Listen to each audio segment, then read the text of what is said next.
अस्सलाम वालेकुम प्यारे दोस्तों, उम्मीद करती हूँ आप सब खैरियत से होंगे।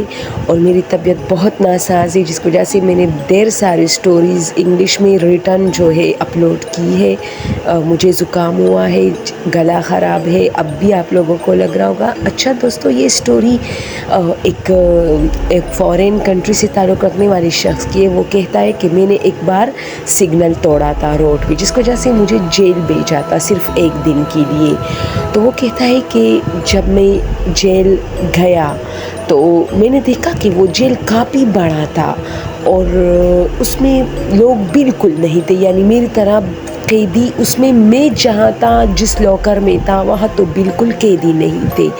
तो वो कहता है कि मैं इसी तरह हैरान और परेशान गेट पे खड़ा था। तो मैंने कहा बस उस पुलिस से जो था, मैंने उनसे कहा कि यार छोड़े ना, उनकी लैंग्वेज में कहा कि रूस की एक जेल थी ये, कि मुझे छोड़े ना, वैसे भी यहाँ कौन आता है। तो वो हंस रहा था कि नहीं, आपने एक रात तो गुजारनी ही है यहाँ।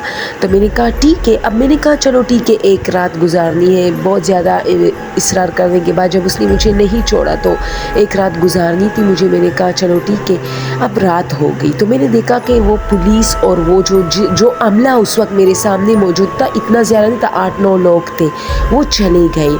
तो एक घंटे बाद मुझे ये रियलाइज़ हुआ कि इस जेल में उस अमले के अलावा भी कोई नहीं था, यानी 8-9 पुलिस थे। ये एक गांव सा इलाका था, वो भी चले गए, यानी इस पूरे जेल में मैं अकेले रात गुजार रहा हूँ। उफ खुदाया, मैं बहुत डर गया और मैं पहले से बहुत ज़्यादा डरपोक था। तो वो कहता है कि मैं इतना डर गया और मैं आवाज़ें देने लगा उन लोगों को। मैं सोच रहा था कि शायद कोई आ जाए। तो बहुत ज़्यादा आवाज़ें देने के बाद मैं थक गया और मुझे रोना आ गया। मैं वहाँ बैठ गया और इंतज़ार करने लगा कि ऐसे कैसे मुझे ये लोग यहाँ अकेला छोड़ सकते हैं। तो कुछ पाँव की मतलब आहट सुनाई दी तो मैं थोड़ा खुश हुआ, मेरी जान में जान आ गई कि चलो कोई है, आ रहा है इस तरफ। तो मैं कहूँगा कि हाँ यार, वाकई मैं रात यहाँ गुजारूँगा, लेकिन लॉकर से निकाले मुझे। वैसे भी कोई नहीं है, कोई रूल्स नहीं है यहाँ, फॉलो नहीं कर रहे कोई। तो मैंने देखा कि हल्की सी मदम रोशनी भी उस जगह से आ रही थी जहाँ आहट हो रही थी। तो मैंने आवाज़ें देना शुरू की कि अरे ओ भाई, सुने मेरी बात, सुने, इधर आओ भाई भाई। लेकिन भाई कहाँ था, कोई नहीं था। हालांकि आहट दोबारा मुझे सुनाई दी थी 3-4 बार, मुझे बार बार कदमों की और आवाज़ भी मुझे सुनाई दी, जैसे 2 लोग बातें कर रहे हो। मैं बहुत हैरान और परेशान था, इस लॉकर में खड़ा था और सोच रहा था कि क्या करूं। तो इतने में ये हुआ कि मैंने मतलब कोशिश शुरू की कि दरवाज़ा खोलूं। अब दरवाज़े के साथ उन लोगों ने क्या किया था, दरवाज़ा जाल नुमा जैसा था, पीछे से कोई भी लॉक नहीं लगा था, सिर्फ वो कुंडी लगी थी जहाँ तक मेरा हाथ नहीं पहुँच रहा था।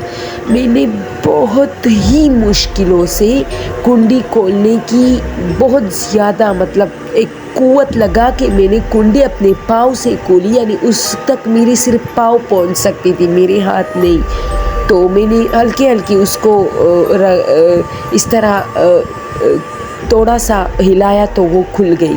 अब मैं बाहर आया। अब मुझे रास्ता मालूम नहीं था क्योंकि इन लोगों ने मेरे आंखें बंद किए थे, मैं किस रास्ते से। खैर मैं जाने लगा कि चलो गेट कहीं से भी तो मिल जाएगा। मैंने देखा एक लड़की वहाँ खड़ी थी, तो मैंने सोचा चलो शायद ये लोग थे जिनकी बातों की आवाज़ सुनाई दे रही थी। तो मैंने उनसे कहा कि आप मुझे गेट तक ले जा सकती है। तो उसने मुझे कुछ नहीं कहा और भाग गई वहाँ से। थोड़ी देर बाद में एक और लड़की मैंने देखी जो कि सीढ़ियों पे नीचे आई, उसने कुछ दीवार पे चिपकाया एक कागज़ और चली गई। तो मैं हैरान खड़ा था। मैं कभी एक कमरे में जाता, यानी रास्ता ही नहीं था, बस कमरे ही कमरे थे। जहाँ मैं जाता था कमरा होता था, जेनुमा कमरा। एक जगह पे एक औरत खड़ी थी, अजीबोगरीब हरकतें कर रही थी, जैसे ख़ुद को बहुत ज़्यादा मासूम सी शो कर रही थी। इसी तरह मेरी बहुत सारे लोगों से उस एक जेल में मुलाकात हुई। अब तो एक जगह पे कुर्सी पड़ी थी, तो एक लड़की आई, उसने वो कुर्सी मेरी तरफ की और मतलब इशारे से कहा बैठो। तो मैं नहीं बैठा। मैंने कहा अब ये मुझे बंद करने वाले। तो खैर मेरा बिल्कुल میں حیران تھا، میں یہ سوچنے سے قاصر تھا کہ آخر کار یہ لوگ یہاں کیا کر رہے عورتیں. اور چلو رشیا ہے، روس سے جو مطلب ہوگی، لڑکیاں بھی ہوگی یہاں، تو یہ لوگ ایسے جیسے گھریلو زندگیاں گزار رہے، یعنی قیدیوں کے نہیں. تو میں کافی ڈر گیا. میں ساری رات جیل کے اندر گھومتا پھرتا رہا اور راستہ تلاش کرتا رہا، یہاں تک کہ صبح ہو گئی. اور میری بار بار ان لوگوں سے رات کو مطلب آمنا سامنا ہوتا رہا تھا. یہ لوگ اپنے کاموں میں مصروف تھے. اب جب صبح کی روشنی پھیلنے لگی تو میں نے سوچا ان لوگوں نے چائے بھی بنائی ہوگی. میں گیا تو وہ سارے کمرے خالی تھے، وہاں کوئی نہیں تھا، نہ کہ وہاں سے نکلنے کا کوئی راستہ بھی نہیں تھا. میں دوبارہ آیا، میں حیران پریشان کھڑا تھا کہ راستہ کہاں تلاش کروں. اب تو پھر وہ عملہ آ جائے گا اور مجھے پھر بند کرے گا، یعنی مجھے سزا دے گا کہ آپ کیوں نکلے ہیں.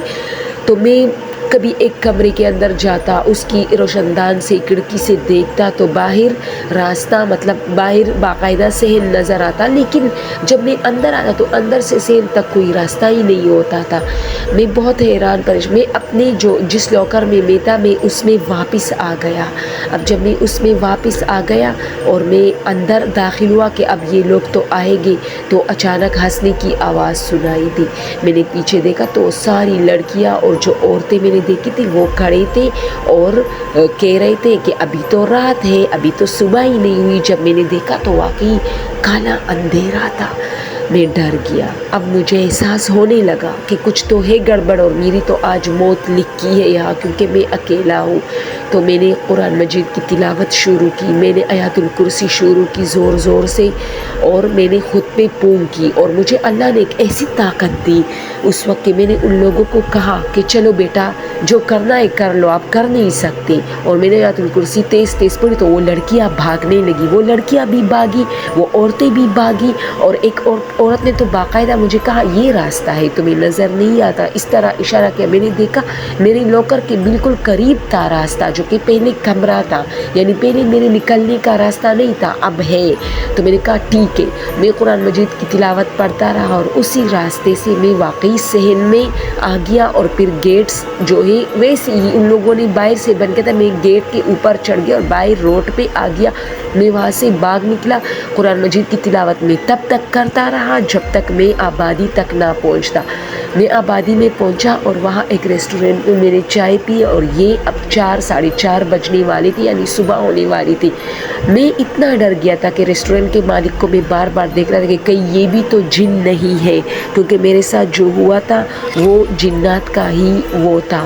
تو دوستو وہ کہتا ہے کہ یہ رات میرے لیے بھیانک رات تھی اور جیل میں اکیلی گزاری تھی. اور پھر صبح جب 10 بج گئے تو میں واپس اسی جیل میں گیا اور اس پولیس کے پاس وہ بیٹھا تھا. پہلے تو میں ڈر رہا تھا، پھر اندر گیا. میں نے اپنے 2-3 دوستوں کے گھر میں نے خوب اس پولیس کو مارا، اتنا مارا کہ اگر وہ چاہتا بھی کہ مجھ پر FIR کرتا، حالانکہ میں اسی کے ملک میں موجود تھا. یہ ایک پاکستانی شہری کی کہانی. میں نے اسے اتنا مارا، میں نے اس کے دھان توڑے کہ تم نے مجھے اس اتنے بڑے خوفناک جیل میں اکیلے بند کیا تھا. جب میں نے تم سے کہا کہ کوئی رولز یہاں نہیں ہے جو تم لوگ فالو کرو، کوئی آپ لوگ کے اوپر نہیں ہے جو آئے گا تم لوگوں سے، بس تم لوگوں نے مجھے پکڑا، ٹھیک ہے اب جانے دے. اور اگر آپ لوگوں نے مجھے یہاں مطلب رکھنا ہی تھا تو 2-3 لوگوں کو تو کم سے کم یہاں روک سکتے تھے آپ لوگ. پھر میں نے اسے خوب مارا اور وہاں سے چلا آیا. دوستو آج کی سٹوری آپ لوگ کو کیسی لگی؟ یہ ایک ریئل سٹوری ہے. اور پلیز یار آپ لوگوں نے میرے چینل کو پریز کر دیا ہے، آپ لوگ میری کوئی سٹوری نہیں دیکھتے جبکہ مجھے سبسکرائب کیا ہوا ہے آپ لوگوں نے. تو یہ غلط ہے، یہ ناانصافی ہے، کیونکہ سبسکرائبر میرے 600 سے بڑھ چکے ہیں جبکہ ویوز میرے 0 ہے. تو یہ تو غلط ہوا نا. میں نے تو فیک سبسکرائبر نہیں بنائے، آپ لوگوں نے خود مجھے سبسکرائب کیا ہے. پلیز ریکویسٹ کرتی ہوں میری سٹوریز واچ کیا کریں. Thank you.